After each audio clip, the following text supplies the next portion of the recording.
Massive game tonight. Wolves got West Ham this evening with both managers reportedly fighting for their jobs. West Ham are believed to have given Julian Lopetegui one more chance to turn their form around, whilst Wolves have started sounding out potential replacements for Gary O'Neill. West Ham at the moment, they're 14th in the Premier League, whilst Wolves sit 19th with just 2 league wins all season. So to build up to tonight's game, we're joined by a former Premier League midfielder and your co-commentator, the one, the only Danny Murphy, joins us live on Drive. Smurf, hello, good evening. Good evening, boys. How are we? We are good. We're very well. Are you in the stadium as we speak? I am. It's a bit nippy. Is it? Are you not wrapped up warm enough? I am, but it's still a bit cold. Yeah, I bet it is. Okay, well, listen. Who will be feeling the heat then tonight? Because I asked Benty, actually, is it El Sakiko? Because if Wolves lose, I don't necessarily expect them to get rid of Gary O'Neill, but I really do with Lopetegui if West Ham lose. I think from manager's perspective, it's huge for both. I mean, you could argue that either are hanging on a wire, aren't they, if they don't perform well. I mean, you can play well and lose and be unlucky. That's a bit different. Level of performance might have something to do with it. From a club perspective, I mean, it's a bigger game for Wolves because they're in the mire. West Ham, I don't think will have a problem in terms of relegation this season. They'll win enough games. They've got enough firepower. They're a more established club, more established squad. So as a West Ham supporter, even if they were to lose, I wouldn't start worrying about relegation. But in terms of managers, if either of them lose and lose badly, you wouldn't be surprised tomorrow if you heard the news, would you? Well, let's stay with Lopetegui for a moment because he's been speaking to the media ahead of this game and he was asked about those rumours that he's been given just one game to save his job. I was not thinking this. I was thinking that we have one very important challenge in Monday against a good team that deserves much more points that they have until now. I have seen their matches. It's a good team, very good players and good coach. So we have to be focused to have one good answer and to develop our work until Monday, to be ready to face them and to be ready to offer to give our fans one good day. This is our focus, and that's why we are working. Do you know what, Murph? One thing that always I found surprising is when clubs come out and say, or there's always reports that they've got one more game. Like, why one more game? I mean, if they have not seen enough already from both managers to suggest that they're both struggling. Well, we don't know how true it is. Like a media narrative, isn't it? It's kind of where we get to when we analyse. You think, oh, the pressure's so big. If they want to lose one more, I don't know whether the clubs are actually thinking that way. We're guessing it, aren't we? I think from West Ham's perspective, it's a little bit different because the expectation here is much bigger with the money they've spent, the quality they've got in the squad, the change of manager. They wanted a different style, which we're not really seeing. I think the expectation of Wolves supporters maybe isn't the same as West Ham. So you could argue maybe Wolves were expected to struggle, sold 2 of the best players, spent a few quid in the market, but not enough to replace that quality. So I think for West Ham, it's understandable that there's a lot of talk about the manager because when Moisey went, obvious choice was to change style, wasn't it? Yeah. That was what the fans were craving for. A bit like Tottenham. And they haven't seen it. And the other thing as well, it's all well and good not changing style and being on the front foot if you're defending well. But they are all over the place, Benny. I mean, I know they played all right at Leicester in terms of making chances, but the fullbacks were so high and wide that every time Leicester broke, 2 centre-halves, I mean, they're not the quickest either, not the most athletic. So I don't really see a progression at all in this team compared to Moisey's. Well, let me ask you then, Murph, because I agree with you, certainly with the West Ham. I expected them to be doing a lot better, simply because of the recruitment in the summer. I just thought they'd be doing a lot better. But for both of these two sides, which team do you think, if a new manager came in, you'd see the biggest impact and could take the club forward? Do you think that's probably West Ham, or do you think Wolves are just, it's about survival this year? Yeah, because when you look at the squad and a bit and the quality in West Ham, you'd take it over Wolves' squad. Let's be honest. And Wolves have got some good players. Don't get me wrong, but it's threadbare, the Wolves squad. They haven't got great depth, and they've shown in certain games. You know, recently I saw the game at Fulham where they played really well, looked a good side, had really good chances on the counter. Acuna was on fire. They've got good performances in them, but they don't produce it often enough because they don't have that experience. I mean, I don't think they've got lots of players who have got that great experience in this league. So West Ham, when you look at their players, top quality in attacking areas, established play. I mean, they took the Wolves captain, their best defender, and they're still looking vulnerable. So I think, in answer to the question, West Ham would be the easier one to improve more quickly. Smurf, let me ask you that talkSPORT understands that Graham Potter is willing to take the West Ham job initially until the end of the season. Should they make a change? How do you think that would go down with the fans? Because I always feel that when a manager comes in till the end of the season, the club can't really move on with regards to transfers and players coming in and out, etc. It's just like a quick fix, but it's not a solution. I don't think it's ideal. I think they'd accept it and go with him for a while because they'd expect better football, because we know at Brighton that he plays a certain way. So I think they'd be happy with it.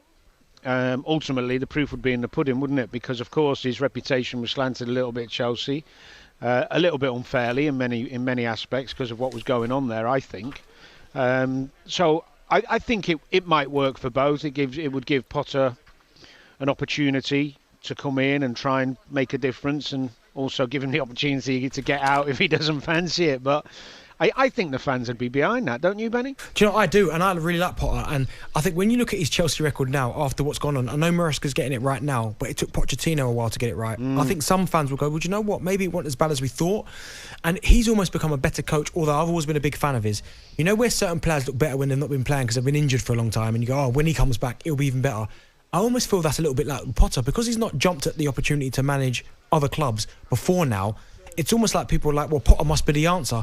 But I think that would be a really good fit in terms of his coaching methods and the players that West Ham have got. The only thing with it, and the question mark around Potter, is that dealing with bigger players than he had at Brighton. Brighton had a lot of players brought in from abroad who were hungry to do well. You know, no reputations, no egos. Some young players coming through. Chelsea's gone and dealt with. I mean, it's not a factual thing, but it looks a little bit from the outside. He was a bit, wow, this is huge, and actually dealing with these big name players at this big club and the fans' expectation looked a bit much for him at times when he was interviewed. I felt some of his responses. So would he have that pressure at West Ham? Would it be too much? That's the question mark. But who else do you get? Yeah. Smurf, listen, let's talk about the game in a bit more detail. There've only been one draw in the 16 Premier League meetings between the two. West Ham have won 8, Wolves have won 7. Yeah, none of that matters. Well, I was going to ask you, does any of that matters, but you've answered that. But how do you see tonight going with so much on the line for the managers? Will they be playing it safe, or will it be an open game? I think it'll be open. I think the pressure on West Ham to go forward and win is huge. He can't be pragmatic, even if he wanted to be, because the fans wouldn't get behind the team. And, of course, Wolves' vulnerabilities defensively. Gary O'Neill, I've not seen him set up pragmatically this season. They've been trying to outplay teams, trying to play through the lines, get their forward men in good positions. They've not struggled to score goals at times. So I see it being very open, which I find staggering, really. My only experience of this type of game when I was at Fulham and we were struggling the first season and Roy came in. And all we did for 10 games was try and be hard to beat and stay in games. And our egos weren't that big. And Roy used to say that to us. We're not good enough to try and start coming to places like this and dominate teams. We hang on in there, and if we get a breakaway, we get a set play. And if I was Gary O'Neill, I'd be setting Wolves up to frustrate and not worry about going forward stupidly and taking risks and stay in this game. Because if they stay in the game and frustrate West Ham, you know what's going to happen. The fans are going to go. And that's the thing, Murph. And is that where you feel a little bit of sympathy? Certainly for both managers, but we'll go Gary O'Neill in this instance. Is that he probably would like to do that? Obviously, kind of shut up shop, be hard to beat, and then maybe hit them on the counter attack. But the fact is, the Wolves fans don't want to see that.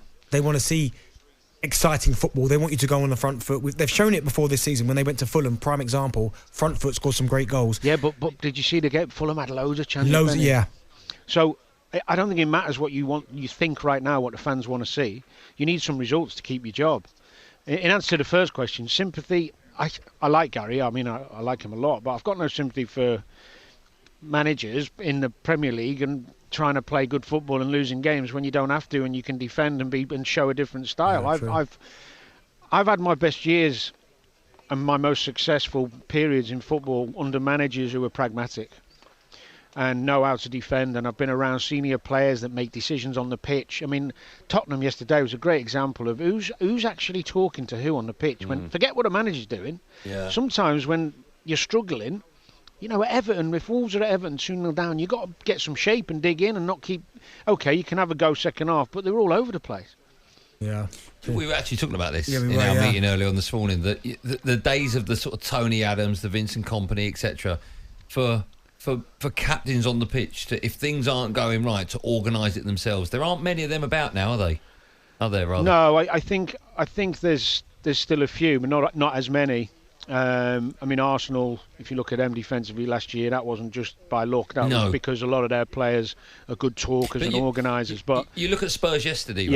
Yeah, I know we're moving away, and we'll talk Premier League football in just a moment, the rest of the best, but Son's their captain, and I don't look at him and other players like him actually in the Tottenham team that are going to say to everyone, come on, oi, now put a shift in and let's change. I just don't see that. Do you know what, Andy? I don't see it myself, and it's not even about putting a shift in. It's about really sensible football. So, you know, that game yesterday, 2-0 Tottenham end-to-end, could have been 2-2, 3-3 within the first half hour. Yeah. It's about little bits of communication. I used to play Didier Mann, Gary McAllister. They'd be shouting to me and Stevie and people like that, because we were young lads. They'd be saying to us, don't go anywhere. You stay there 5 yards with me and you stay there with me. And you just have these small little distances and gaps and let them have the ball. And we didn't even try and score, because it might be 0-0 or we're 1-0 down and we're just trying to weather the storm. But I didn't know, because they were teaching me. Yeah. And then you pass it on as you get. But I'm watching Tottenham. I'm in disbelief. Tell you what, Smurf, I want to talk to you in more detail about this. It's fascinating stuff. Let's have a quick break. When we come out, we'll talk about the other games from the Premier League, including Spurs. Just quickly, just to round this one up, West Ham against Wolves, live on talkSPORT tonight. What will the score be? How do you see it going? Nothing would surprise me, but I think the emotion here tonight, with obviously Antonio's accident, I think the players galvanised by that. I think they'll win it. But I don't think it'll be a comfortable night, but I think they'll win it. Okay. talkSPORT Drive with Andy Goldstein. Monday to Friday afternoon from 4 on AM, on DAB, via the talkSPORT app and on your smart speaker. talkSPORT.